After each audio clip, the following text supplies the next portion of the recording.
also need to also know that if we're wearing a mask, is it in a way that this is the mask for now and I'm aware? Or is this a mask that I'm reluctantly wearing? Because I'm at a place now where I am unapologetically Nicole. I'm still evolving, but I am who I am. You like me or you don't like me, and it's fine.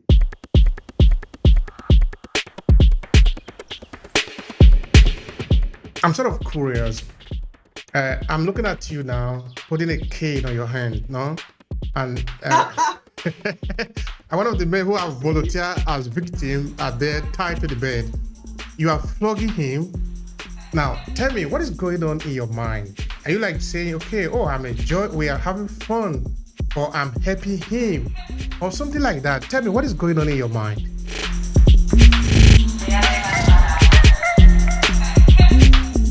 So I wanted to be trained, Obi, because the thing is that this is a very intimate space being a dominatrix. It's not about sex, but it's highly charged, right?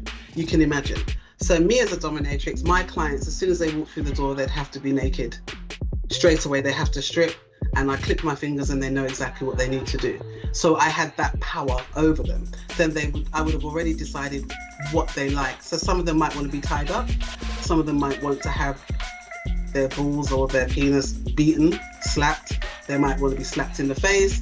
There's various kinks that people like. Some of them are not as extreme, and some are very extreme.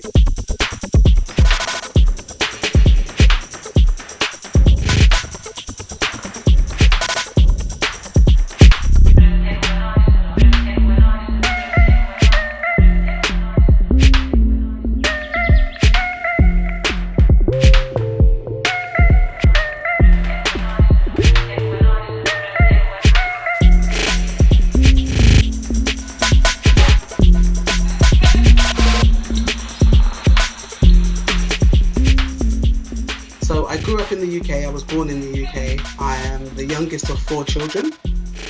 But let's put it this way, I was a little bit naughty. Just a little bit. So my mum was like, you're going to Jamaica, you're going to boarding school. And I have strong family there who are very strict, let's say. So I went to Jamaica. But if I remember even before that, I was in a home with my mum. I grew up with my mum and my 2 brothers and my sister. But I think there was just a part of me that I just knew was different. Even though at that age, you just feel like something's a little bit of a miss. I mean, yeah, probably a rebel, maybe.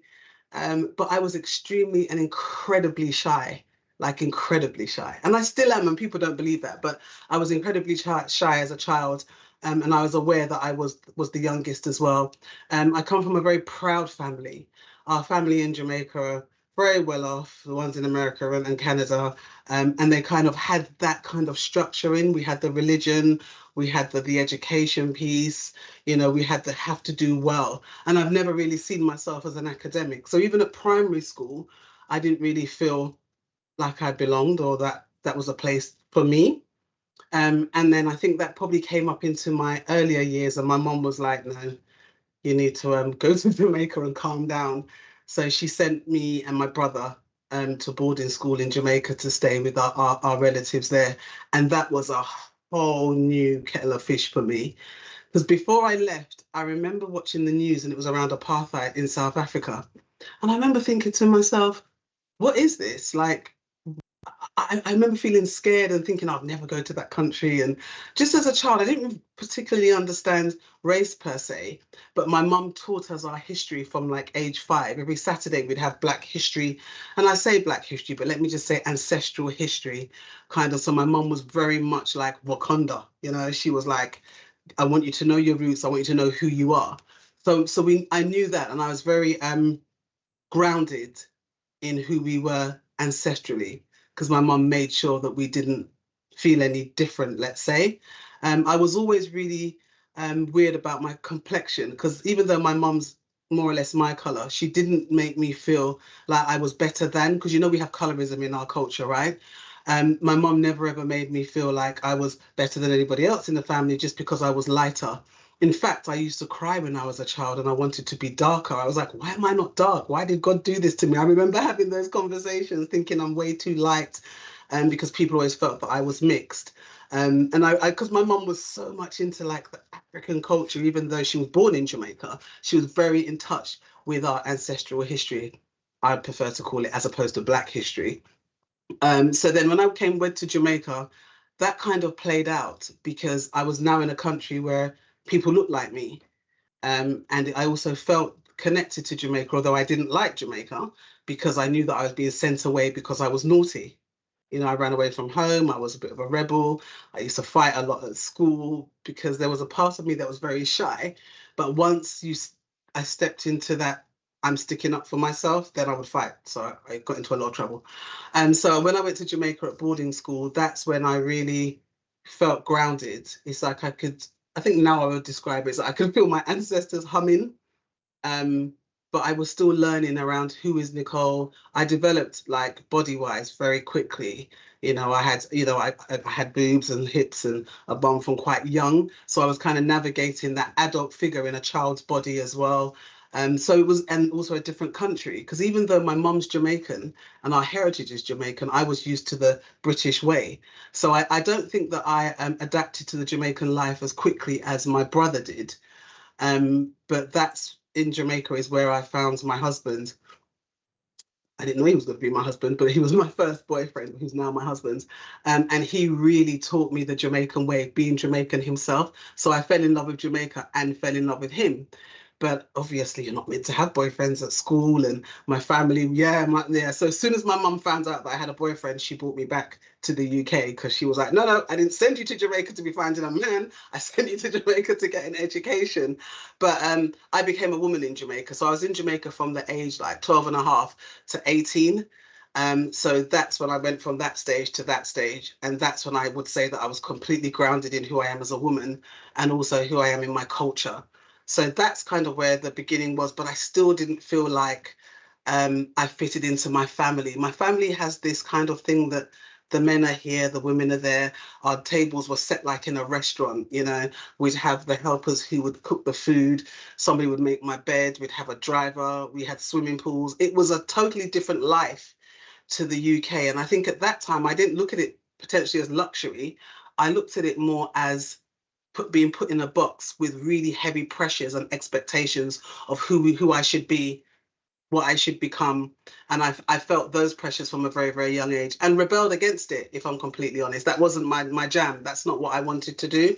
But because of the way that my family is set up, I felt like I didn't have a choice. So I was always rebellious, let's put it that way. Thank you so much for that. Now, why do you think your mom was so keen on making sure that you people learn about the African heritage, even though she actually, of course, was born in Jamaica? And could you tell us more about that? Well, I think when you think about it, when you look at our ancestral history, we're from West Africa, or we're from Africa, the Caribbean. And it's quite funny you ask, because my sister-in-law, who is half Nigerian, half Jamaican, she did that ancestral test, you know, to see where you're from. And she said to me, Nick, there isn't such thing as Jamaican DNA. There isn't Jamaican DNA. You know, it's African, it's either African or European, do you know what I mean? And that really, really resonated. I thought, oh shit, what do you mean there's not Jamaican DNA? Because technically our roots are back. We know the world history. They like to call it Black history, but we know the world history of the Middle Passage, right? So I think that was it for my mom, because she knew that our roots are in Africa. And she also knew, she used to say to us, the world has teeth and it bites. And I think to avoid us from getting bitten, she was trying to give us as much knowledge as possible around what that looks like, especially being somebody who is Black in the Western world, as in being in the UK. So she was very, very, very adamant that we knew who we were, that we knew our power, and that we knew that we deserved to be here and we had self-worth. All right. Now, I'm looking at you going to Jamaica for the first time. Yeah, that is the home where your parent came from.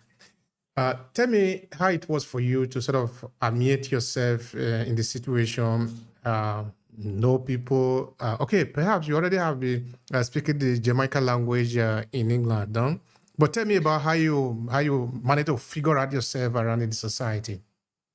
Well, it's funny because my mum always spoke standard English. So even though I was aware of the language in terms of patois, which is broken English, and which we now know is different kind of languages from Africa, right? So my mum never really spoke patois to us because, again, the where her family and kind of the caliber where she was from, she had to speak standard English in the home anyway. My mum had a governess when she was growing up who used to teach her, so she spoke very well. So I was aware of the language, of course, because being in the UK, there's a massive Jamaican influence and still is.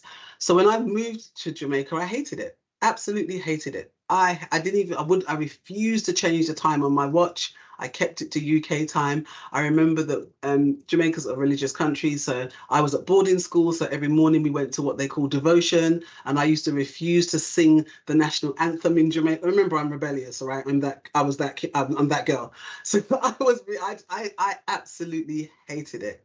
Honestly, I was so rebellious. I hated everything because, again, it was a punishment. It wasn't like a holiday. I was being sent away, right, from my friends, my family, and everything that I knew. So I didn't adapt to the culture very quickly at all. I just didn't like it. And the teachers were really strict, which I thought was rude. Yeah. Then how did you manage to get used to the culture at the point? Because you stayed there till you were 18, right? Yeah. I did. So like I said, tell me about the process. Yeah. Yeah, so I met, so I was at boarding school. So I'm now living in like this place that to me was like a prison. You know, it was like, if anyone's been to like private boarding school, you will know. It was just like, what the actual hell? I just honestly, I absolutely, now that I'm thinking about it, I hated everything. The mosquitoes, the goats, the fruit. I just hated it. I was just so anti.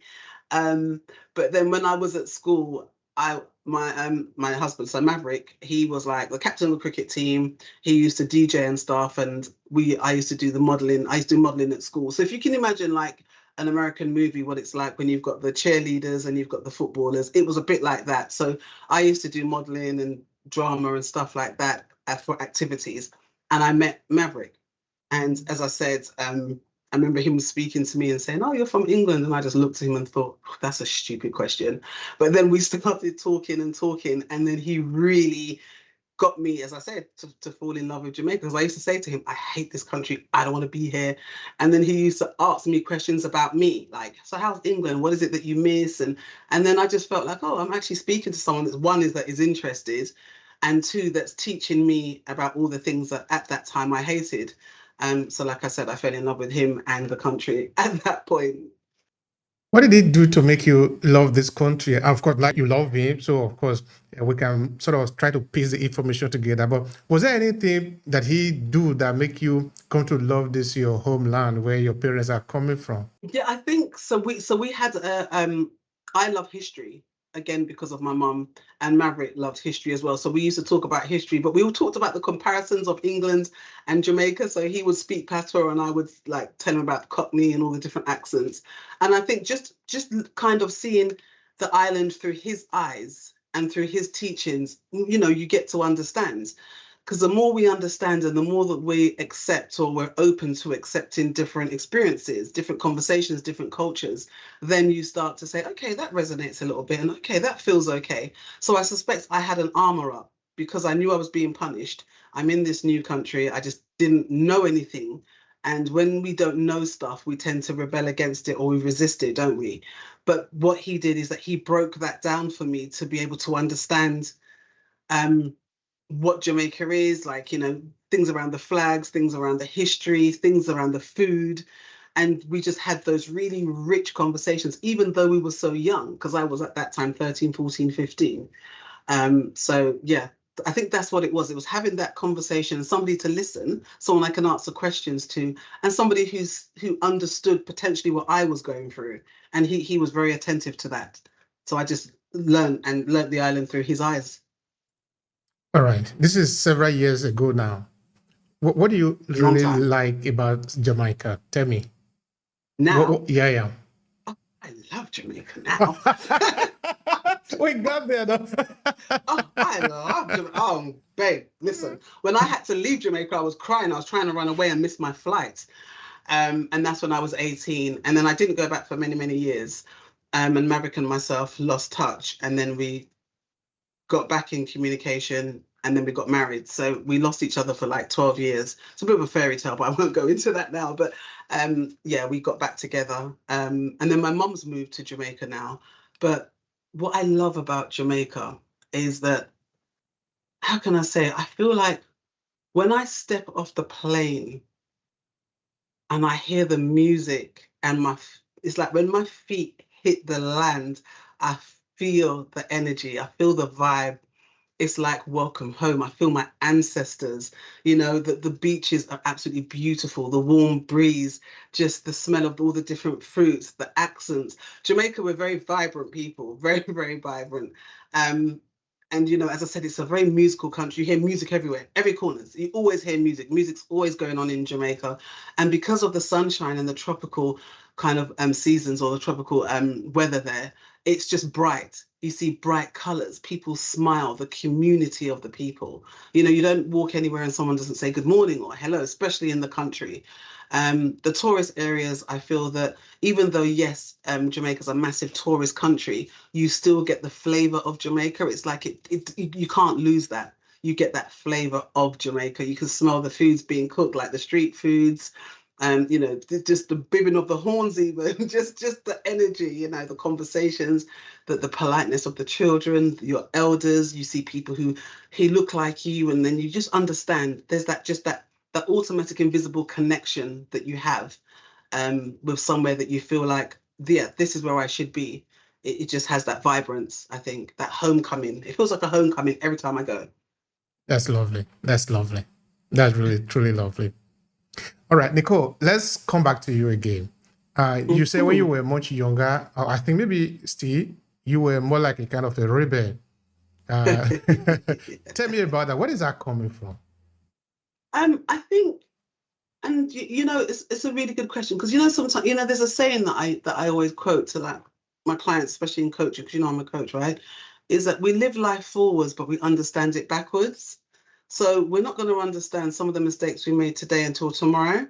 So tomorrow I'll be thinking, oh shit, I should have said this to Obi, or I should have done this. You see what I mean? So we have to go forwards to understand it backwards, right?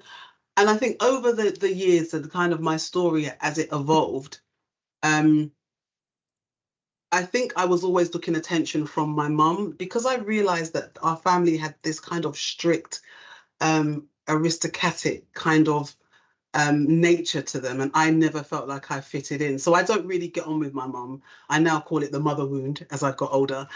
So I always felt like I was the odd one out. So I think that's what I was rebelling against, because I wanted attention from my mum, because I wasn't doing the right thing. And anyone who's in a family that doesn't want to dishonor them, but also doesn't feel like that's right for me, there's a fight there. There's this fight of, should I just do as I'm told? But then there's something here that's saying, but I don't want to do that. That's not who I am, or that's not how I feel. So I think what it was is that I was a rebel because I wanted that acceptance from my mum, but I wasn't getting it. So I was trying to find it in different ways, of probably just pissing her off, to be honest. And when you look at that character of yours, that, okay, I've lived with you and it's still with you, how would you say that shaped your personality? Of course, you are a professional. Today you are a coach. You are working with different people in different spaces. You have grown, no? But how does your rebellious attitude shape into who you become today? Do you know something? That's a good question, because, like I said, I feel like I was always shy, as I've said to you, and it's still in me because I'm innately shy. But I think I really, really, really realized the power of my rebelliousness was when I had my children, because it made me realize that I stand up for myself. Not all the time, because sometimes, you have to choose your battles, right? But it's that strength that I had within me to know I don't have to be a follower. And I just never have been. Just because someone else is doing it, that's not my jam. I'm that person that will go the other direction, even if nobody's going there. As scary as it might be, I'll be petrified, because I am a coward. I'm scared of like everything, believe it or not. But I think that kind of gave me that resilience for maybe the life that has now unfolded. All right, that's great. That's great. And you're happy about that, right? Yeah. Do you know something, Obehi? I'll be honest with you. I love the woman that I have been. I love the woman that I am. And I'm definitely in love with the woman I'm becoming. Because Lovely. it's what shapes you. It's what shapes you, you know. Because I had my children quite young. I had my first son at 19. And even then, nobody in my family has ever been a single mother before. I was the only single mother. So my grandmother stopped talking to me. Like, my family just said they're not going to help me because I'm just taking the wrong path. I'm still probably the only one in the family that has all these piercings and tattoos. I'm still rebellious, still there. Hasn't gone. It's always going to be there. But for me, it's like, I am who I am, right? And sometimes people will say to me, you know, is there anything you would change? And I think the only thing I would probably change is that I wouldn't have let what people think of me define me at the times that it did. That's the only thing I would change. All right.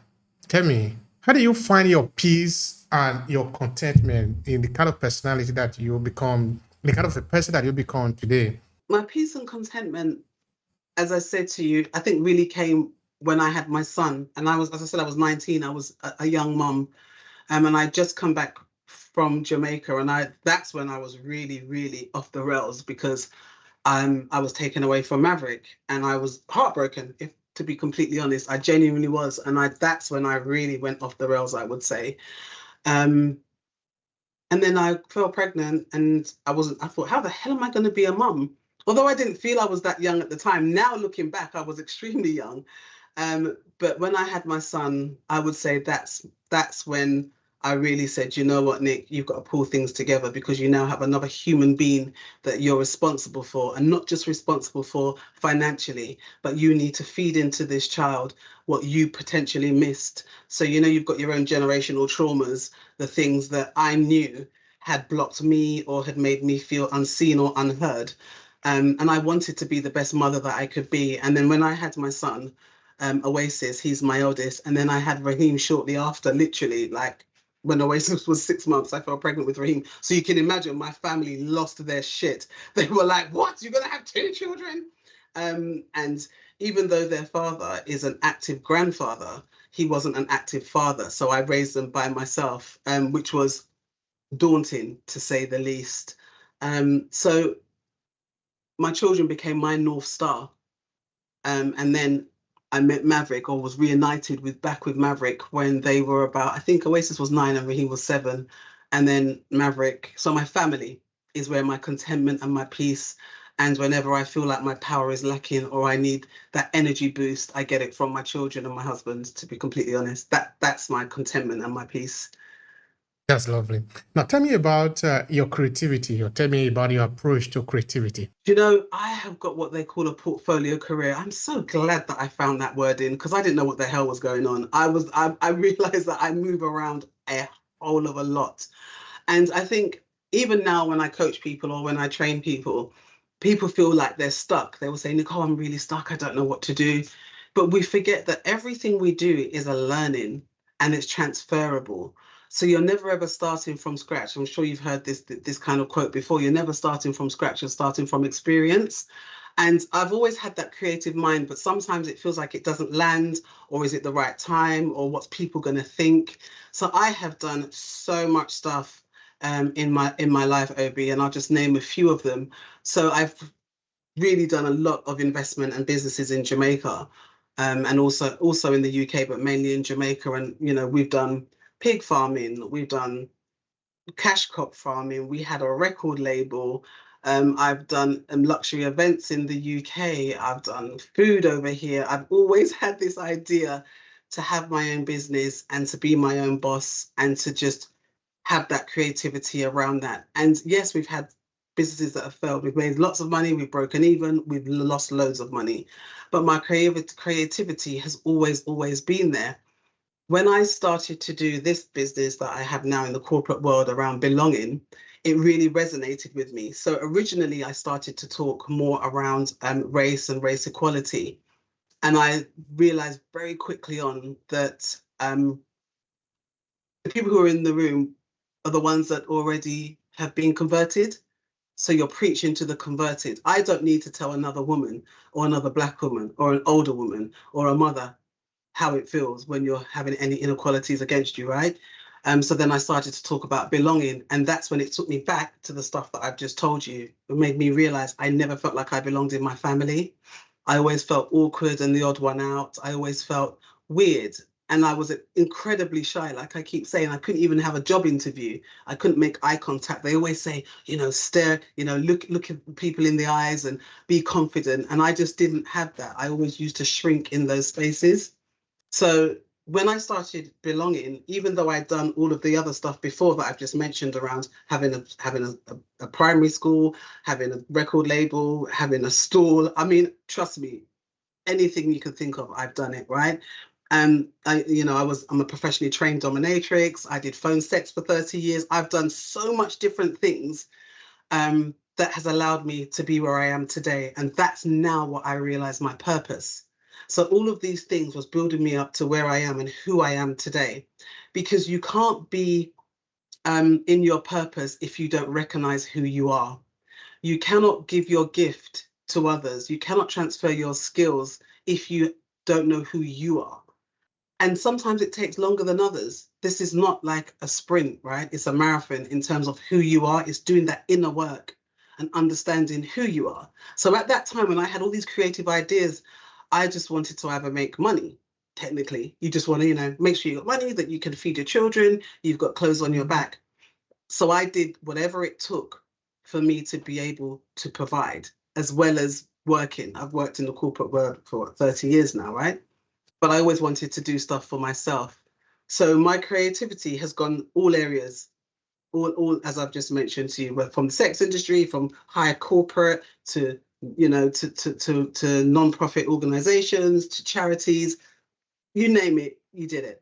And when you're hungry, and when I say hungry, I mean when you're hungry for success, or you want to succeed and make sure your children are okay, you hunt, you will hunt to survive. And that's what I was. I went into warrior mode and tried everything possible and failed many, many times, succeeded, and also on the fence. Some things worked, some things didn't. Thank you so much for that. That is important. All right, now, you see, storytelling is important for us because we talk about ourselves, because we believe that we own our story. Because if we don't tell our story, other people are going to tell it. And those that are going to tell it are going to tell it the way they want to tell it. But if we are alive, why don't we own our story? In fact, there is a signature program that I'm currently developing. It's going to be ready for public on the 30th of this month. It's entirely about owning your story, because your story belongs to you. You need to shape it the way you want it. It is your experience. You made mention of a lot of things. Tell me about the sex industry. And you know something, right, Obi? That's where my passion now is, and that's the offering, which I'll talk about in a second. So I talk about this, how I got into the sex industry, in my book, funny enough. So anyone who's read it will know. But it really talks about, I had the children and I didn't want to leave them with anyone. Remember, I was a single mother. My family was disgusted that I had children, or not happy that I had kids so young. So I didn't really have that support. And I remember a friend of mine, I was at college at the time, I was doing an access course to get into university. And we were both like, we need money. How are we going to work? And then she said, why don't we do phone sex? And I was like, what? I was like, how the hell do you do phone sex? Like, what the hell is this? I was so naive. I mean, I'm not naive anymore. But at that time, I was like, what do you mean? And she was like, yeah, I saw an advert for phone sex. So we were like, do you know what? Let's do it. But at this point, the phone sex kind of industry, you'd be in a room of like lots of little booths, and you'd pick up the phone and have, do phone sex, which defeated the purpose because I didn't have anyone to look after my children. So, and plus I didn't like the idea of being next to like other women making all these sex noises. And I thought, no, I cannot do that. And fast forward maybe a year or two, I saw an advert in the newspaper. It was called The Loot in the UK at the time. So I'm showing my age here. So we had a newspaper that was called The Loot newspaper, and it used to just sell stuff in there, a little bit like a version maybe of eBay to a large extent, but in paper form. But it sold cars, everything you can think of. And the back page is what we call like the sex industry stuff, right? Mm-hmm. And they were advertising for phone sex operators. So I thought, and it was working from home. So think about this, right? everybody's going crazy about working from home in the last 5 years.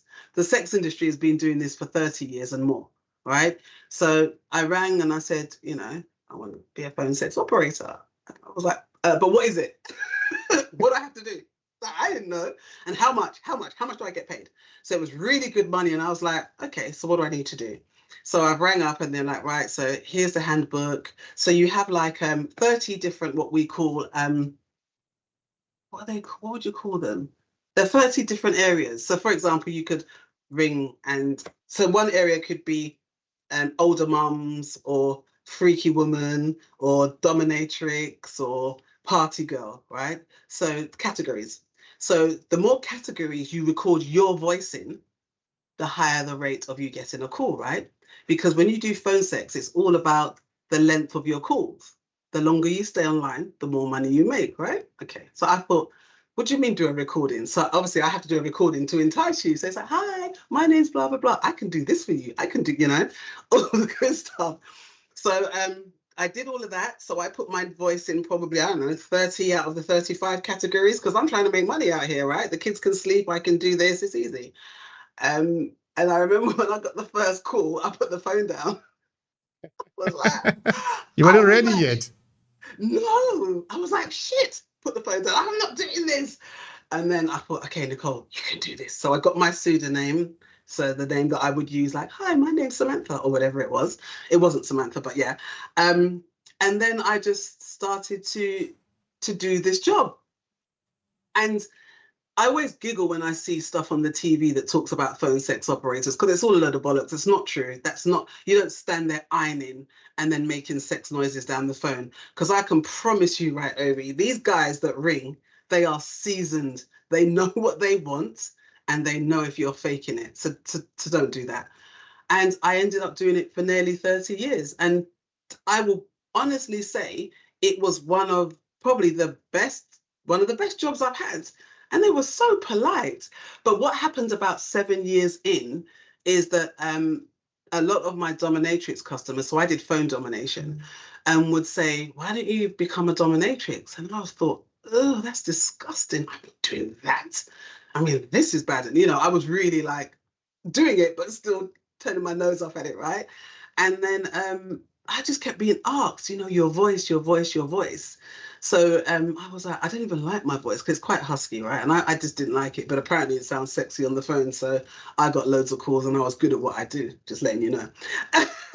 So I went to Erotica. So we used to have like this sex show in the UK called Erotica. And I went to Erotica one year and there was a dominatrix who was a top dominatrix at the time teaching women how to be a dominatrix. So I said, okay, I'll do that. But I think I didn't tell anyone about it, Obi, because like in our culture, sex is very taboo. We don't talk about it, right? And remember, I've come from, as I've said before, a family that was quite religious. And to me, I would say very judgmental and very traditional. This is how you're supposed to be. You're meant to get married. You're meant to have, remember, I'm a single mum now. I've got 2 kids, not married. The father's not around. So again, I'm now even feeling in doing this job to feed my family, I'm still feeling I'm dishonoring my family.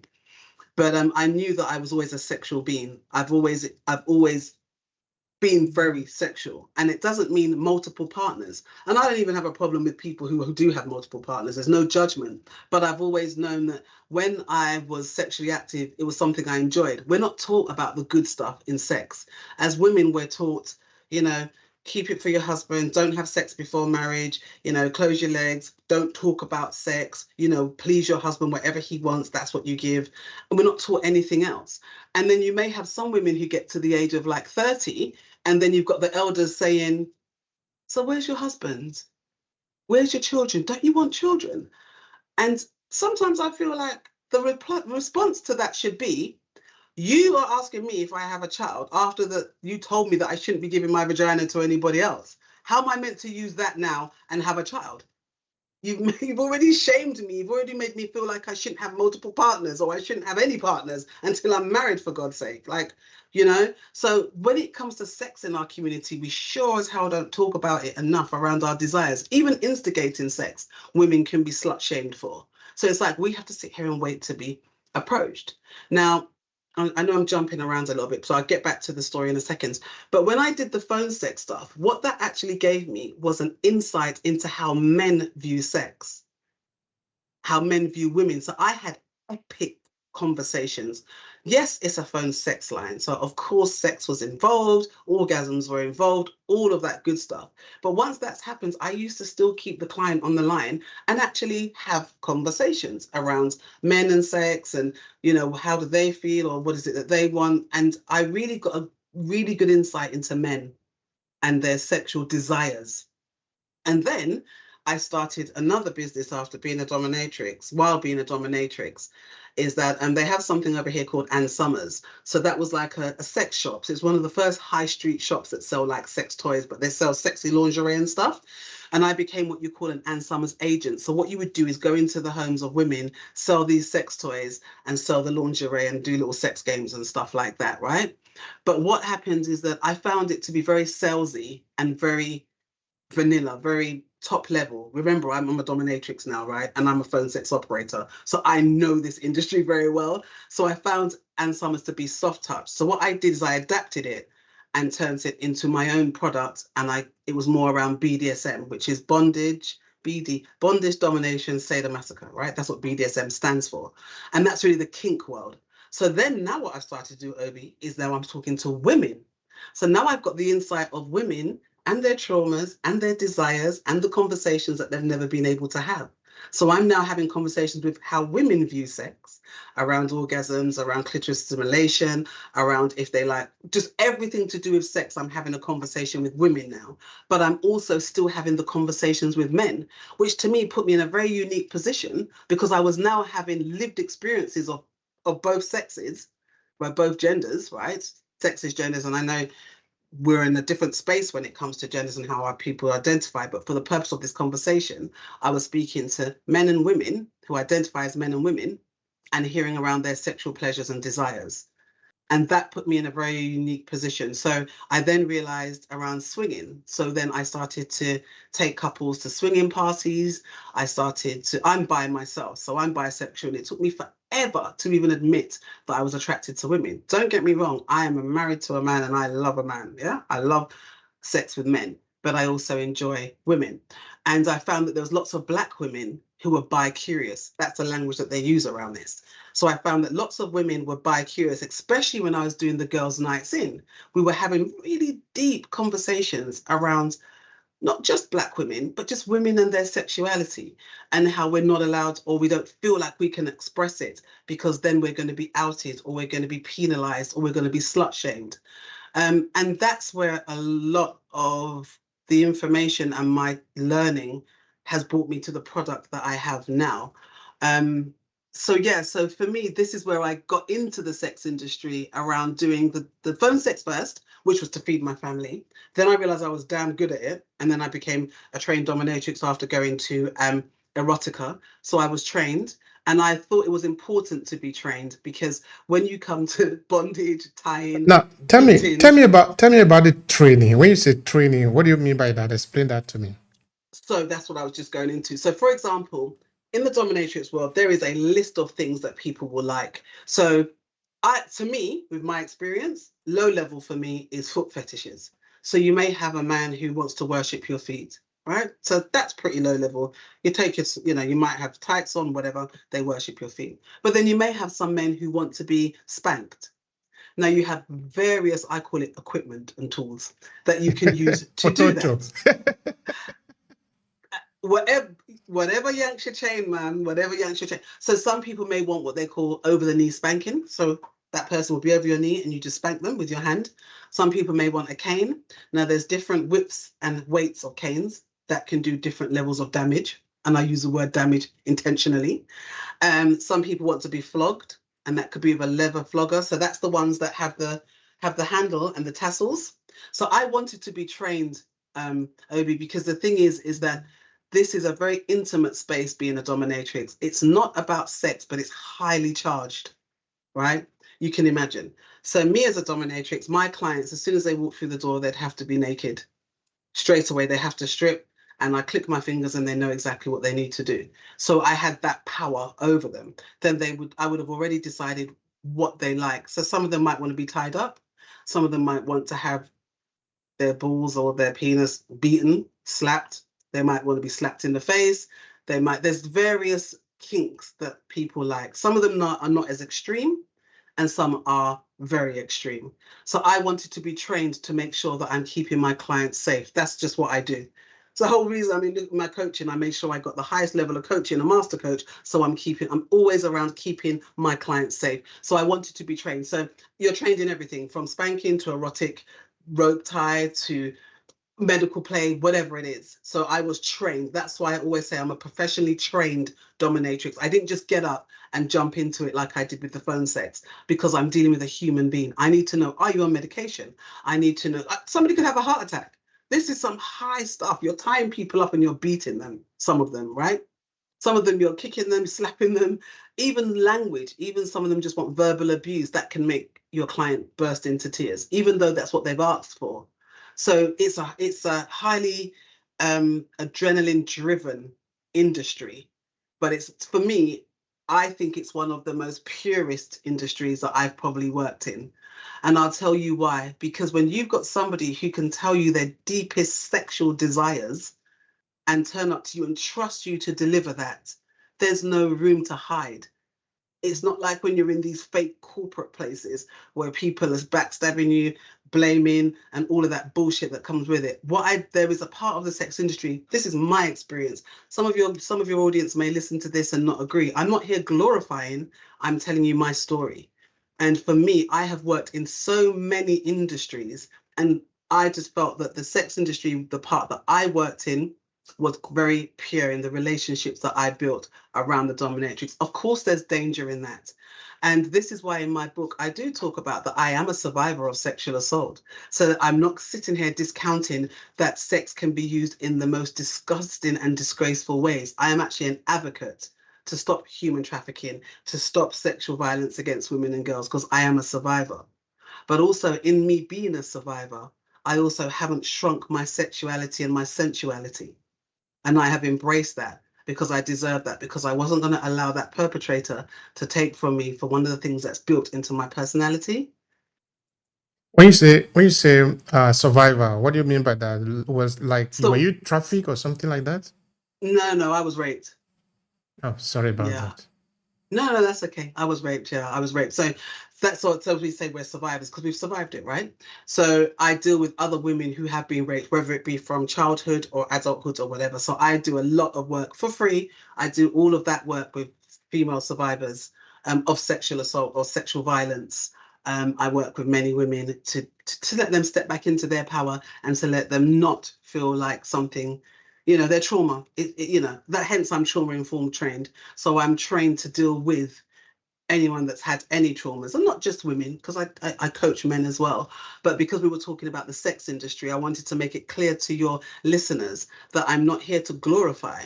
I'm telling you my story. And, somebody else could say that they were a dominatrix and they had a horrendous experience. That just isn't my story and my experience. And as I said, the conversations that I've had, the clients that I attracted were beautiful people that just felt like they didn't belong in a certain space, but they could come to me and other women like me to get certain desires met. Because I get people saying to me, Nicole, how can I tell my wife that I want to dress up and be fucked with a strap on, say? How do I tell my wife that I want to worship her and I want to be submissive? I don't want to be dominant in bed. Because you remember, as women, or many women, we're taught that we should be submissive. We should, do what our husband says, do what the man says. If you look at women's rights over the years, how long it's taken and still taking for certain equalities to even happen. So you've got men who do have certain desires that are not being met, and they don't have the courage to actually speak about it. I talk about one of my clients in my book, this older man, and he just loved the scent of his wife. So every Sunday, he would set her bath, bubbles, watch her undress. As she stepped into the bath, he would take her underwear. He would then take her underwear, take the dogs for a walk while she relaxes in the bath, and he would call me. And what he would do is smell her underwear while he was speaking to me. But he could never tell his wife, for some reason, that he loved how she smelled. before her bath. Because many women would say, no, we have to have a bath first. We want to be clean. We want to be in that nice sexual energy. We want to be hot. We want to be sexy. So every Sunday, that was his routine. And then I would pretend to be his wife on the phone while he was literally smelling her underwear. All right. Tell me something about that, Nicole. Because you have worked with these people, these men, for a number of years, you said over 30 years, right? What do you deduce as maybe some of the reason behind why somebody might be doing that, for example, or maybe somebody might choose to be tied up and be flogged or something like that? When I've asked the questions, some of it has come, I'll be honest with you, some of it's come from childhood trauma. So the older men that like to be caned, caning was in schools. Corporal punishment, did they call it? Somebody correct me. But they used to be caned in schools when they were young boys. Caning was something that happened in the schools in the UK. So sometimes what I've heard from some of the men is that when they were caned, they would feel that they were aroused by it. And because that was their first interaction with feeling aroused, it's then become a staple thing that they now want. Because if you're being caned for the first, 5 years of high school, and you're realizing that it's arousing you for whatever reason, naturally, if that's your first interaction with sex, that potentially is going to continue. I mean, maybe a psychologist could maybe answer the question better, but in terms of my experience with the clients that I had, they just had a fascination with pain. Pain was there, they say pain and pleasure. Like they say there's a thin line between love and hate, right? So there's a thin line between pain and pleasure. And some people somehow get aroused by pain. Should we say, is that normal? I would then question and challenge that and say, what's normal? Because remember, we've been indoctrinated and told what's normal, what we should enjoy in sex and what we shouldn't enjoy in sex. And I always say it's only freaky the first time. Don't knock it till you try it.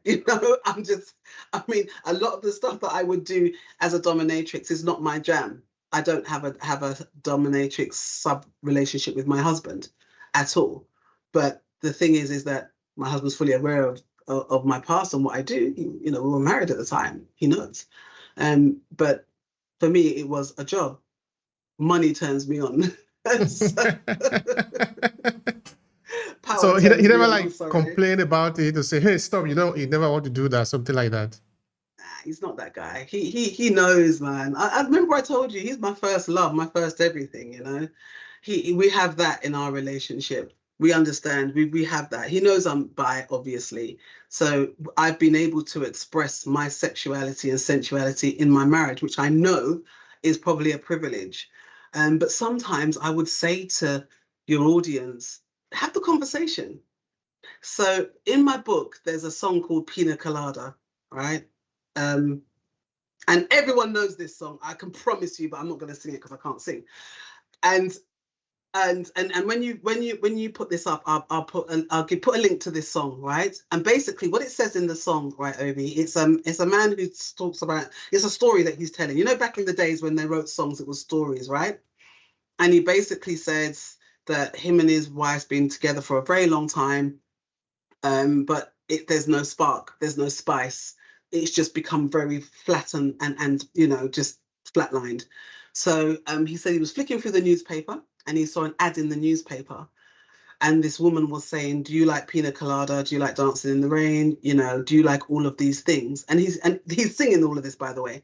And he basically says, do you know what? I'm going to reply to this ad because in his mind, he's thinking, I'm just ready to have an affair with someone else. So he replies to this ad in the paper.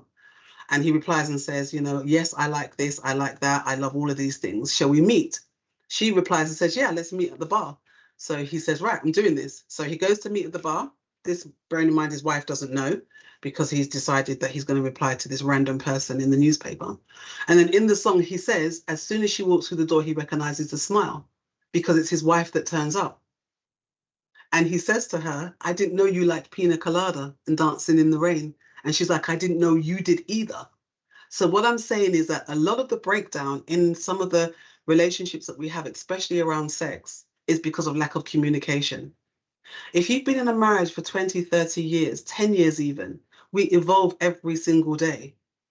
We haven't got the same food in our fridge from when we walked in. We go back and we replenish our fridges, right? But what we do is we don't think about what do we now like? What are some of the desires that we now have?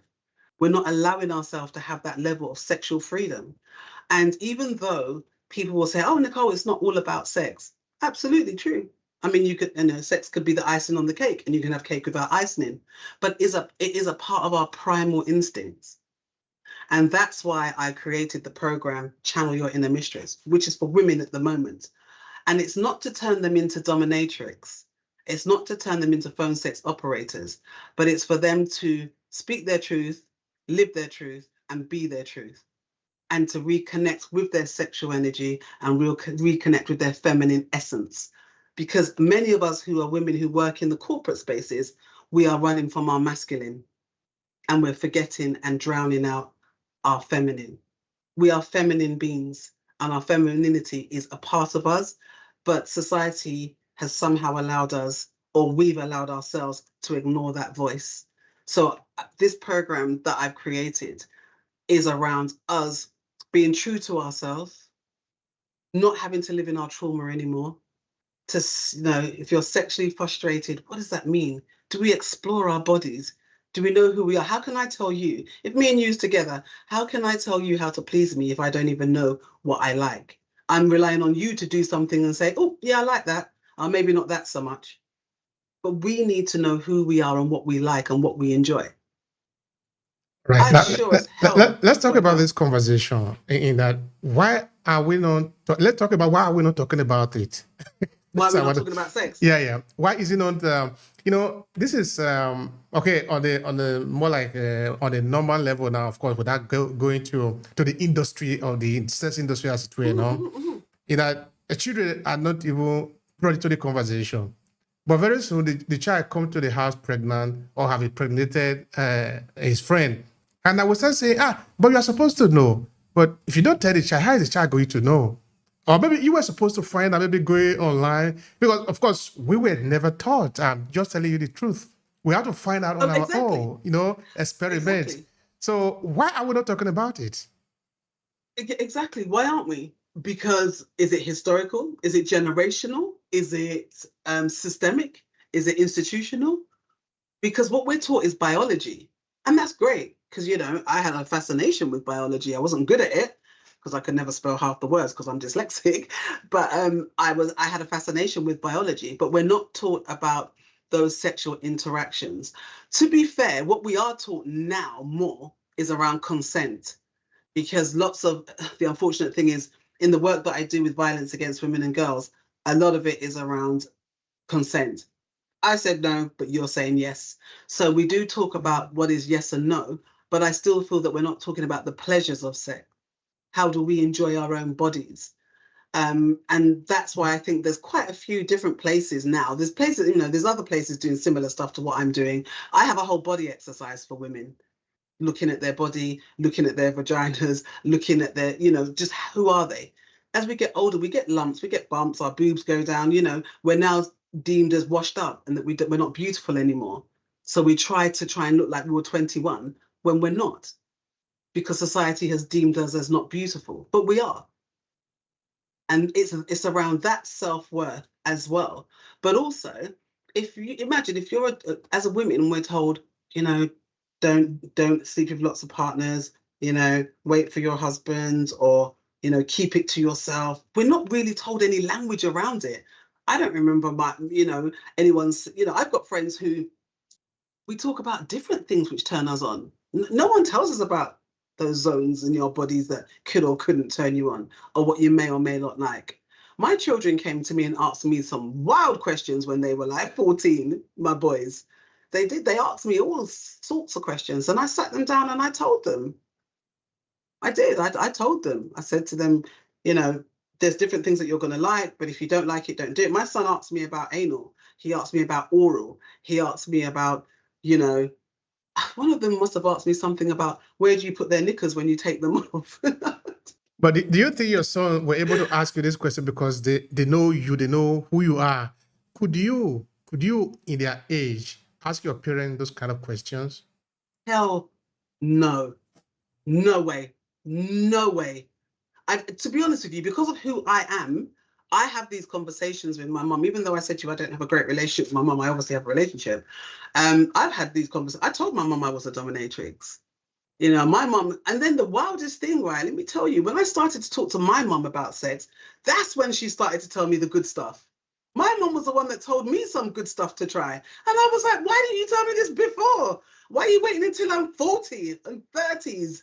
You know, I'm like 51 now with grandchildren. But when I started to just open up to my mum started to tell me some wild stuff that she had done. And I was like, does that work? Is that good? She was like, yeah. But she didn't tell us. My sister would never have a conversation like that with my mum. So in back to what you've just asked me, yes, it's because of who I am. And honestly, Obi, I don't know if I have it written on my forehead, but people will tell me the wildest things in the first conversation. As soon as I say, yes, I am a professionally trained dominatrix. Yes, I've been a phone sex operator, or I'm bi, or I'm a swinger, or anything like that. People just realize, I think what it is that they think, you know what, if she's done all of that, she's not going to judge me. And that's what it boils down to. It's that level of being judged and then losing something, which could be your friends. I've had these women talks, as I've said to you beforehand, and the depth of conversations we have is around fantasies, is around relationships. I mean, it's those grown kind of campfire conversations that probably happened with our ancestors. That's what I'm bringing back for me, and the tribe that I want to attract. And I've seen people admit things in front of their friends or family members who are in the group, the circle, and you can see the disgust on their faces, like, oh my God, you do that? And then I will say, no. This is not a zone for judgment. This is a zone for learning. It does, you know, you might like something and you don't, but have you even tried it? And if you don't want to try it, that's absolutely fine. But this is not about judgment. This is about finding what our desires are. Because sometimes you will find out that infidelities happen because conversations haven't. Thank you for that. All right. Now, I'm sort of curious. I'm looking at you now, holding a cane on your hand, no? And one of the men who have volunteered as victim are there tied to the bed. You are flogging him.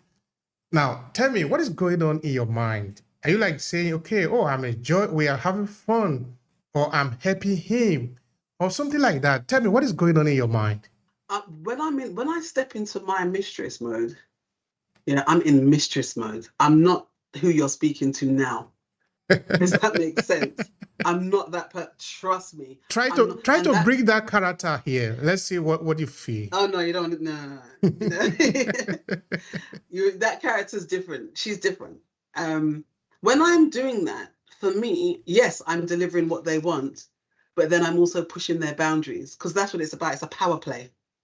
So I'm the mistress, I'm the dom. Okay, so you want to be spanked, I'm going to tell you. Obviously, there's a safe word. You have all of that you put in place, because at the bottom line is that this is role play and this is enjoyment for the other person, right? But when I'm doing that, you may have, for example, you have to be very aware, because in the dominatrix world, somebody could say no, but they mean yes. So that's why you've got to be super clear on your safe words and what you're doing. So if someone says, oh no, mistress, that hurts, I'm like, shut the fuck up, and I'll do it again. Kind of thing, where obviously if you were outside of that space, you wouldn't do that, because no means no, right? No is a complete sentence. So when I'm doing that, I'm delivering, because to me, I'm in a role. I'm acting a role. So that's who I was. They would address me as mistress. I have my mistress name. I would dress as a mistress, and I'm in that persona. And what it is that they paid for, I don't know, an hour, 2 hours, however long of my time to deliver that. And I'm very serious in doing so. To me, it's a job. Because you've got lifestyle dominatrix and you've got professional dominatrix. So professional dominatrix is what I was, is that I'm being paid to do it. Lifestyle dominatrix would be me and you together, and we do it forever. This is just our life. You enjoy it, so you would be my subservient. So it's not paid, would be in that relationship. So your lifestyle as opposed to professional. So those are the differences. It's completely not in my lifestyle at all. At all. When I step into that mistress, I'm that mistress for that time. And that's my ultra ego, and that's who I am. And that's where this offering has come from. It's stepping into that. When you're a mistress, it's that don't fuck with me energy. It's like, I deserve to be here. And in fact, I'm going to be here whether anybody around me likes it or not. It's knowing my worth, it's knowing my power, and it's speaking my truth. And that's what turns me on, to be honest, Obi. That stuff, I'm not into being beaten and having my husband being beaten. That's not me. I'm very soft and feminine with my husband and all girly and oh my God, thank you. I'm that girl. Yeah, I'm that. I shrink around him. Of course, you're a pro, so you know how to play that role. That is good. Oh, here we go. Oh. All right. Tell me something. How much of psychology need to go into the work that you do? Because you are basically playing now, you're playing your role, but you're also playing with people and you're also playing on people, no? Because that is the role, because you need to move in. There are a lot of different dynamics in it, of course, from the way I can see it. So tell me, how much of psychology do you need to understand to be able to play this role? A hell of a lot. You need to read the room, yeah? Because if you've got somebody who, are you talking about being a dominatrix or phone sex operator or just my world? Well, both of them, I think both of them will actually need it, whether as a dominatrix or some, and also whether you're on the phone. You need it in life, don't you? You need psychology in life, straight up. But when you're speaking with anybody who's vulnerable, right? Because, for example, like I say, when I do channel You're in a Mistress and I've got women who are coming to me who want to step into that mistress power, not to be a dominatrix, I have a lot of psychology there with these women because there's a vulnerability. Whenever there's vulnerability, there's exposure. Wherever there's exposure, then you've got fear. So you have to think about all of those steps when you're dealing with anyone, whether it's in a sexual nature or not. Yeah, because you're dealing with somebody. You're dealing with somebody who's got emotions, who's got feelings, who's got fears, who's got anxieties, who's got joy, who's got all of that stuff, and sexual energy in the mix of that. So yes, there's a lot of psychology there. And that's where your questioning goes, or your actions goes, or your body language. So when I'm in mistress mode, it's almost contradictory because there's a lot of femininity in there for me because the way that I will look, the way that I will dress, but there's a lot of masculine energy around my commands. Does that make sense? Yeah, it makes sense. Okay. Make a lot of sense. Thank you so much for that. And you talk of, I think in the preparation to this interview, you talked of feminine essence. I think that some people don't understand what that means. Could you break it down for us? Yeah, so for me, it's like when I think about your feminine essence, and that's what my whole offering is. That's what Channel Your Inner Mistress is. So when I have these women who comes on these retreats, or they have a VIP day with me, or I do a masterclass with them, it's around how are we balancing our yin and our yang. So when we talk about feminine essence, it's around how we connect into that innate part of us. So how can I give an example? When we talk about masculine energy or masculine language, I might say from surviving to thriving, yeah? If I was to say that from a feminine perspective, I would say from surviving to blossoming or flourishing, yeah? So when we think about how do we operate, I get many women that will say to me, Nicole, when I'm at work, I feel like I'm more masculine. I feel like I'm more trying to fit into that mold of the work environment, the workforce, even maybe down to the way that I dress or the way that I do my hair. But when I'm with my husband or my partner, or I'm about to make love, or I'm going out with the girls, then I might be more feminine in terms of I may put flowers in my hair, or I may just be like I'm floating. There's more of a freedom there. I don't feel like I'm as rigid in my actions and the way that who I am. And I feel that especially when I talk to women, when I'm doing Channel Your Inner Mistress, especially women who are in the corporate world, they feel that they have to mask and maybe be more like their male counterparts. So somebody might say, oh, that's not an appropriate thing to wear, or that's not an appropriate thing to say. So we find that we're coding and we're pretending to be somebody that we're not, or we are, the version of ourselves is different for when we're probably at home. I have women that will say to me, Nicole, I can't be asked to wear makeup every single day, but the kind of environment that I'm in, it's almost expected.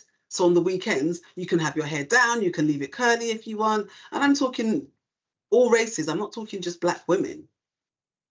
So it's like, when do we connect to that essence? When do we innately go back to our womanhood, our sisterhood? When do we stop coding and masking? And are we even aware how much we code and mask? And that's what channel your inner mistress is around. It's bringing that awareness, but also when you connect to your sexual and your sexuality and your sensuality, that is laced in your feminine essence. So no, that doesn't mean that you're going to go and sleep with 1,000 men.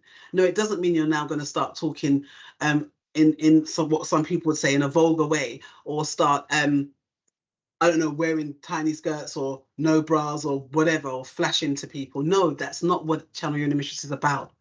It's about speaking your truth, removing those hurdles and those barriers that you've given yourself, which hasn't allowed you your own freedom. So it's that radical self-awareness of me.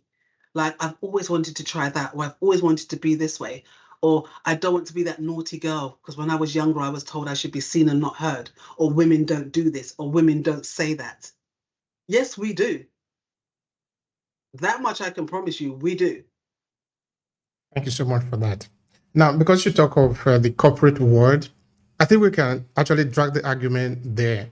But of course, we can drag it to many angles because sexuality, religion, politics, these are things that are actually dominating our life. But of course, before you can get into politics, sex has to be involved because without that, you are not in life.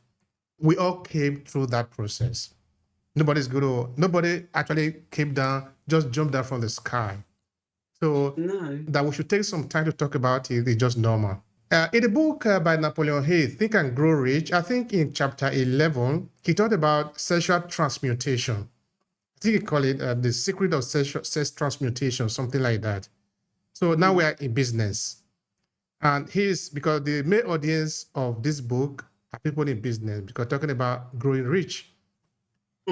Somebody might ask, but what has that got to do with sex and sexual transmutation? Because that is a chapter. That book of basically talking about the importance that is an energy. There's an energy involved in sex. So that in business, in the corporate world, this is something that come around often time. So what I'm sort of trying to ask you is, if you could speak more about this energy, this transmutation that probably might be happening when people are involved in sex. That is more than we say. That is more than meet the eyes about the sexual energy. Yeah. Yeah, of course, because it's like, I'm sure with yourself, Obi, when you've seen a woman, how do you approach her? And why do you approach her more than anyone else in the room? That's a genuine question, by the way. Yeah. That is the biology, It's because of how we are made, Because something must happen to you if you are a man and you see a woman, maybe see a woman in a certain way, something must happen to you. It is chemical. It reacts. So you cannot pretend you didn't see it or pretend that you are not there. But of course, you can control your reaction. That is a different argument altogether. It's like you put a salt on your mouth. You cannot pretend that you don't feel it, but you can control how you demonstrate your feeling of it. Yeah. So I don't know if that responds to your question. Yeah, more or less. But that goes back down to that sexual energy, isn't it? Because when I think about, and I can speak for myself and many women that I've spoken to, especially if we know that we're preparing for a date and we know that we're going to end up making love or we're going to be having sex or whatever it is, because not everybody wants to make love. Sometimes you just want a hardcore session that's just going to relieve some tension, right? Let's be honest. But that energy, so I know that I'm going to have my shower, I'm going to do my hair, I'll go and get waxed, might do my nails, depending, you decide that you're going to get into that mood of, and then that's reciprocated by that person. That's reciprocated by the other person, right? And is that something that you feel? It's almost like if you walk into a room, someone's been talking about you. Or, because remember, everything's energy, right? Sometimes you might even know that you're going to do a presentation and then you start to feel funny in your stomach and you don't feel like you can deliver the session, or your voice starts to shake. So it's around that reciprocated energy that when you're in that space where you know that something intimate is going to happen. And then obviously hence people orgasm. Hence people will just have lust as well as making love, as well as having sex. All of that stuff is going to come into it because of the energy that's between those two people, which is consensual and reciprocated. Okay. Now, Nicole, I'm asking you like this. Now, you're among some other persons, professional like you, who sort of see the other people that are not, of course, who are not able to engage in conversations like this, no? Because like I said, your children, of course, could come to you and ask you a question because they know who you are, but you could never do the same to your parent. I could never do the same to my parent. I could never ask them any of those questions, no?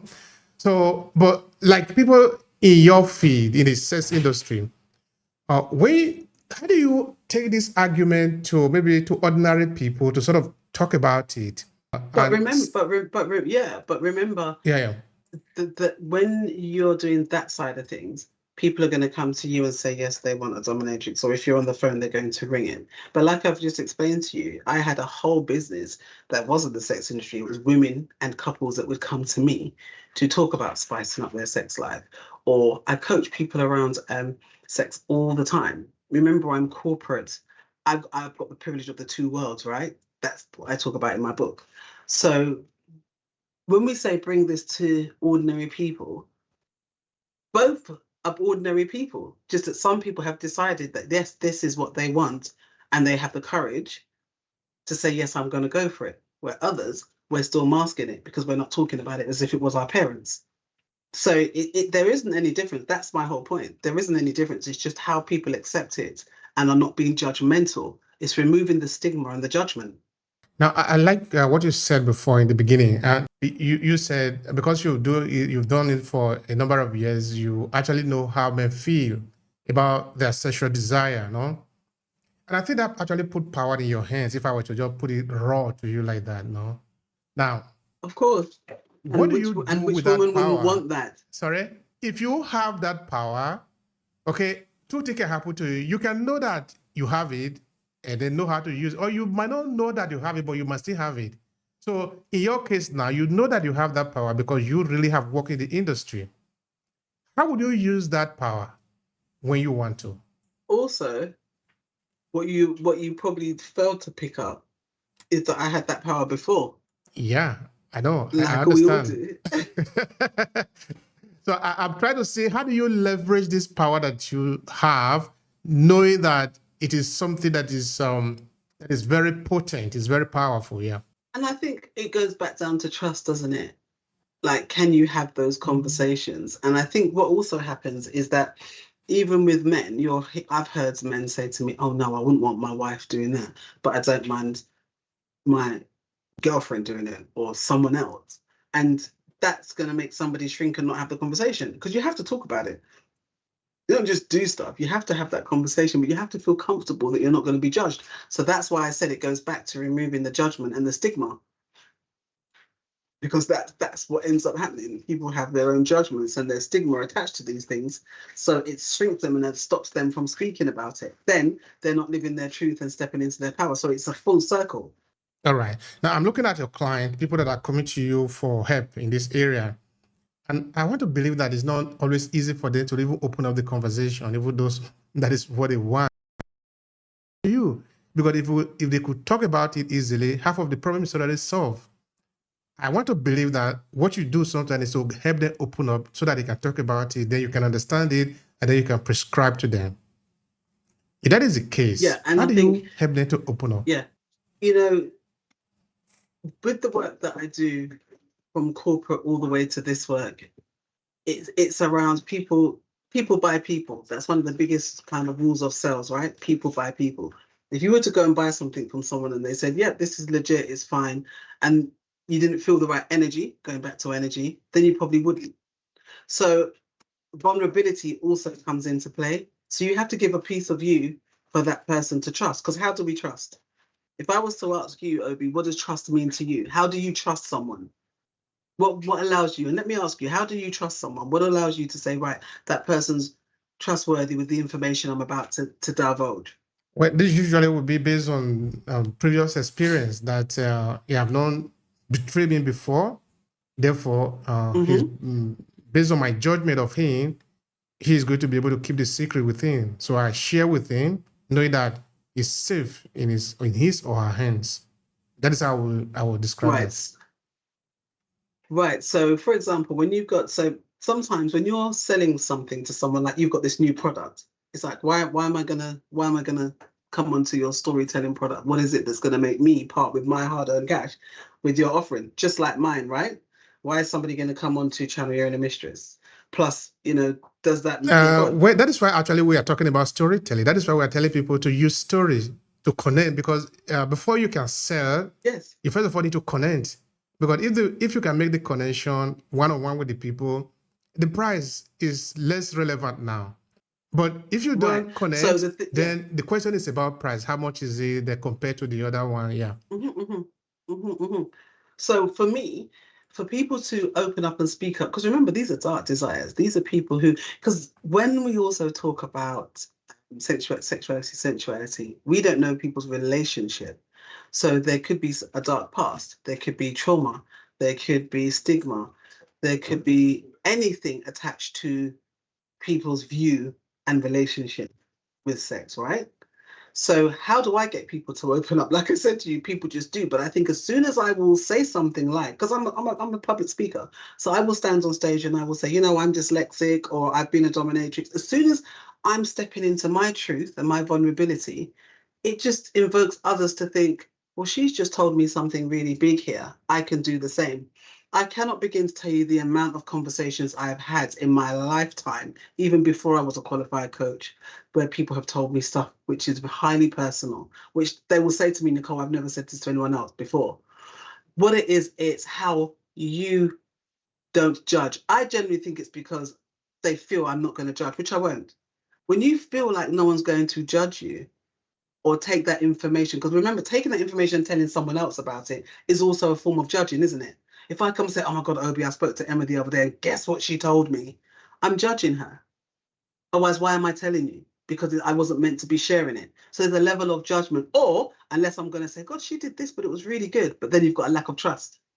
So I feel that people speak up to me or speak to me. And I mean, I coach people. I've got clients coming out my yin yang, right? And then with Channel Your Inner Mistress, there's something about this program that people think, I need that. There's something about that I've touched a chord around, maybe stepping out of their trauma, maybe being able to talk about they are sexually frustrated and would like something to shift that, or there is a shyness there that's come from the past and they just want someone to elevate them, to cheerlead them, somebody who's experienced. And I think because of my unique experience, Obi, remember I've been in the corporate Britain for like 3 decades, right? But I've also been in the sex industry too. And I've also spoken to everyday women, mothers, non-mothers, people who have invisible disabilities, people who are sexually frustrated, women who are incredibly shy. I've spoken to all walks of life, and there's just something that they see in me that they trust. And plus, I get the results. And if I can't help, or if I don't think my program is for you, I will tell you, you're not ready. This is not for you. That's so true. That is so important.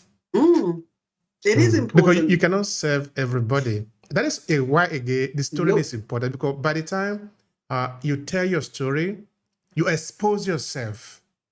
But now, the person that is listening to you, we need to make the judgment. Is it for me or not?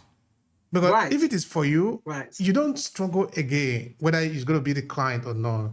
It depends on the person. You can be denier. Even though you know that it's for you, you are still denying, you are still wearing your mask. Or you just walk ahead and say, yeah, that thing you have, I need it because it's for me, because I know who you are. I listen to your story. It resonates with me. Right. No, absolutely. And that's why I love the fact. I mean, remember, Obi, we spoke, 3.5 years ago when I first started my belonging business. And look, 3.5 years later, I've always remembered our conversation. You can imagine how many conversations I've had. And I've been invited to do podcasts, which I haven't done because it's not aligned with my purpose. And that's the point. I am not for everybody. There's people who's going to listen to this podcast and think, oh, hell no, I do not like her. And that's absolutely fine. And you've got some people that will think, you know what, I want to contact Nicole and I just want to have a conversation. And again, that conversation may not go anywhere. And you may have some people that's like, do you know what, I want Nicole to coach me, or I want to be a part of Channel Your Inner Mistress. Give me more information. That's absolutely fine. But what I want is for people to step into their truth, not my truth, not your truth, their truth. I want women to realize that they are queens.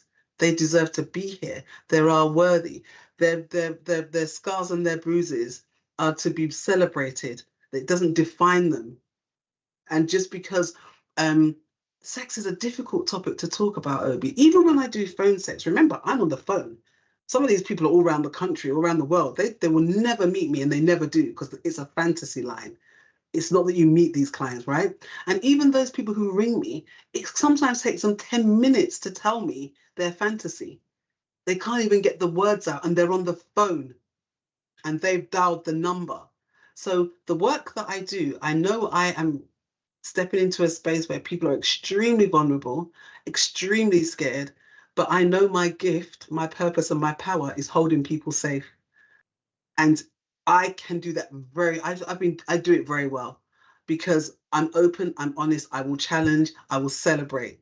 But that's my purpose. It really, All really right. is. That's your purpose. That's your gift. I want to call it now. Yeah, my gift. And that's the name of my book, funny enough. Wow, beautiful. So we're sort of in tune here now. Now tell me about how you hone that gift. Because I look at gift like gold, like diamond. It's raw. Until you refine it, it's not going to shine. You can refine it, then it can serve you and also serve other people. You know that you have this gift. Did it come to you already formed, or did you have to refine it? Tell me more about that. Oh, what a journey. So for me, I didn't know, to be honest. I think my whole life, yes, I've had people that will confide in me, will speak to me. I won my first award for mentoring. But then I realized coaching is where I wanted to be. But no, I didn't know. I guess it was just my journey, just all the stuff that I've been through, from the mother wound to a survivor, to being in an industry that people would normally frown upon, to being a single mother, to being a mother, to being a wife. It's all of those learnings and those journeys that makes you who you are today, right? Who I am in the now, right now. So no, I didn't realize the gift. I think I probably was told by many people for many years, and I was in denial because I didn't see my own worth. I didn't see where I belonged. I still had that maybe shame and guilt, and so I was dishonoring. So I was in denial of my gift. So it's always been there, because people have told me my whole entire life. When I started to do the work around race, then belonging, becoming a coach, even just being a manager, I realized that my gift is that I do elevate. I realized that I was learning along the way, and even where I tripped up and where I had failed and where I hadn't done so well, it was not what I was going through. It was always what I was growing through. And I think definitely doing all of my coaching qualifications, it's almost like I was, because when you do a coaching qualification, you are being coached. You do a hell of a lot of practicing. And with a lot of the different tools that I learned, I realized my own worth. I realized my own traumas. I realized my own desires even.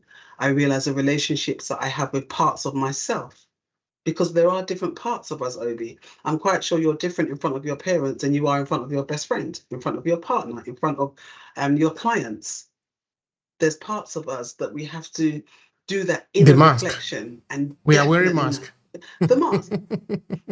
But then also we need to also know that if we're wearing a mask, is it in a way that this is a mask for now and I'm aware, or is this a mask that I'm reluctantly wearing?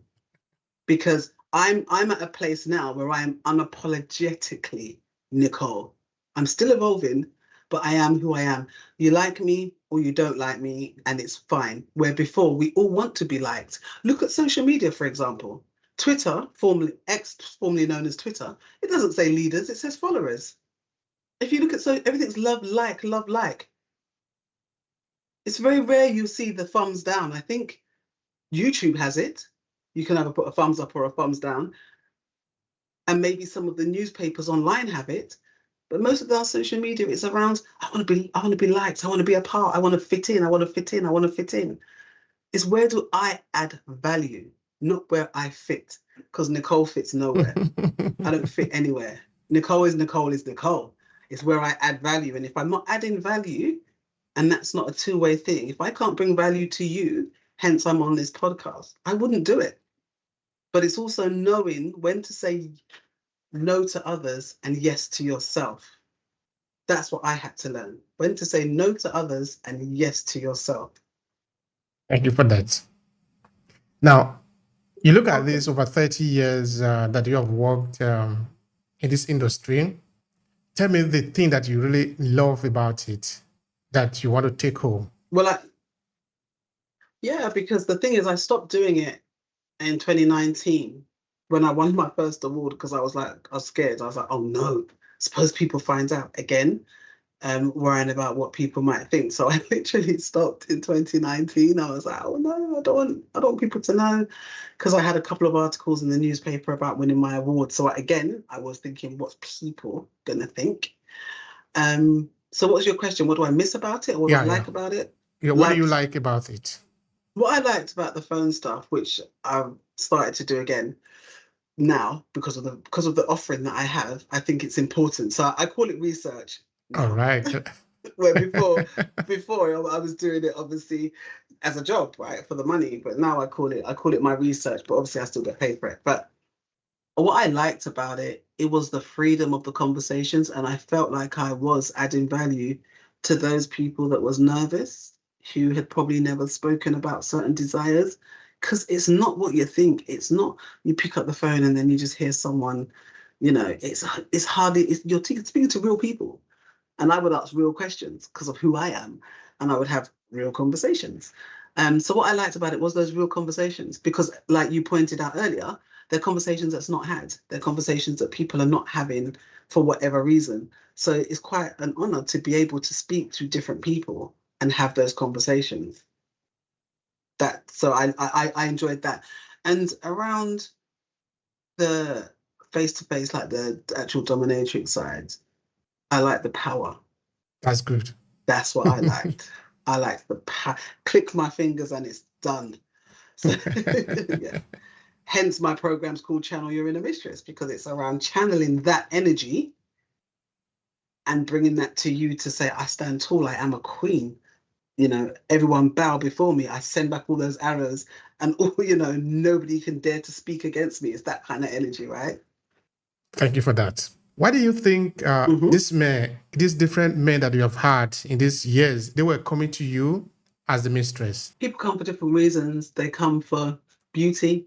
They come for obedience. I was no nonsense. So I guess they came because, and when I ask, because that's a question I always ask, even if I get a client, I say, why have you chosen me to speak at your conference? Or why have you chosen me as a coach? I always ask the question. And I normally get remember I said that's a persona. So I would always get the answer of, you seem really strict. You seem like, I want to worship you, or I'd want to be obedient to you. You seem like you know what you're doing. Because remember I said it's a very personal space. So when somebody is choosing someone, they have to be cautious as well. Imagine if you've got somebody who doesn't know what they're doing and they ask to be tied up. It can be pretty dangerous. No, it's extremely dangerous. But what I think I love the most about when I used to do that is that it's allowed me to create this fantastic program for women to channel that inner mistress. And like I said, what they get from me is an edge. They get something different because I've got the corporate world and I've also got the sex industry and I've got a lived experience. So you either get one or the other. I have not come across anyone that has the same. And I'm a coach, a master coach on top of that. So I'm able to make women really. And then, I understand. I get it. Like we've spoken about this, that it's a conversation that we're not having. And I don't know what you're told as men, because remember, I raised my kids differently. But, what are men told when their kids about? What was you told about sex? I was told nothing. I already said that. Not even don't get someone pregnant? We never really have this conversation, honestly. We never had it in the family. We never had it among parents. I don't think majority of the people, they don't talk about it. It's not just an argument that you talk about. Of course, you should know that. Yeah. So now that now that you're older, Do you have the conversation? Do you ever talk about it? Like, I mean, obviously we are, but do you ever? Of course. I'm no longer a baby. I'm saying, Now, okay, because the question where it was coming from was that, I also give you an example that parents should have this conversation with their kids. Because if you don't have the conversation, your kids will return home pregnant or impregnating their kids or their friends. And now you have a responsibility that you're looking for who to blame. Now you'll be asking about why. Maybe he learned it somewhere. But if you have told him he know how to play, then he wouldn't play foul. but also we need to take it a little bit further. That it's not just about getting pregnant. It's also about keeping yourself safe. But it's also about the enjoyment, is what I'm talking about. We taboo it out. There's stigma and judgment. We don't talk about the enjoyment of it, because it's almost like we're told if you do that, you're going to get someone pregnant, or you're going to get pregnant, or you're going to get a disease. There's something around sexual health and sexual hygiene that needs to be taught, but we need to talk about the good stuff. Fortunately, religion and politics, politics sometimes, or the dogma that we have is not allowing us to talk about it, so we never talk about it. Anyway, thank you so much, Nicole. So people that want to connect with you because you're in business, you are a coach, how can they reach out to you if they want to connect with you? Well, I'm on LinkedIn, and that's my name. So my full name's there. As you know, this offering of Channel Your Inner Mistress, because it's got to where it is, it will have its own website. But I do have a website for Nicholè McGill-Higgins.life. And everything's my name. Literally, if you put, this sounds so stuck up, but if you put my name in Google, you will find me. But in terms of Channel Your Inner Mistress, I will give you the link, because then that I will know that they're directly interested in the Channel Your Inner Mistress. And that's just a wait list at the moment, and then I can give all the information that they want. But as soon as I get their emails, I will contact them and say, what are you interested in specifically? But if they want me to do coaching, or they want me to come and speak at something, then go to my website, which is NicholeMcGill-Higgins.life. Thank you so much, Nicole. Or LinkedIn. Now, what would be your final thought here today about our conversation? We talked about understanding your feminine essence. And of course, we talked about every other thing that you have done in these years. I will also look at your story, where you're coming from, all those beautiful things, your African heritage and all of that. They're really wonderful. So how would you like to conclude it? I think, as I said in the beginning, I have a portfolio, career and lifestyle. And we've spent a lot of time just talking about almost a chapter of my life, especially around the sex industry type of stuff, because there's so much more that I do. It's just that I wanted to talk about that era because of the Channel Your Inner Mistress offering that I have for these beautiful, powerful women that will just find themselves. And I think what I really want to leave on is, to your audience, I would say, learn, ask, heal, connect, and grow. So learn, enjoy, learn, ask. If you're not sure, ask. Why not? Heal. Healing is important. We need to heal, right? Connect and grow. Thank you so much for that. I appreciate that.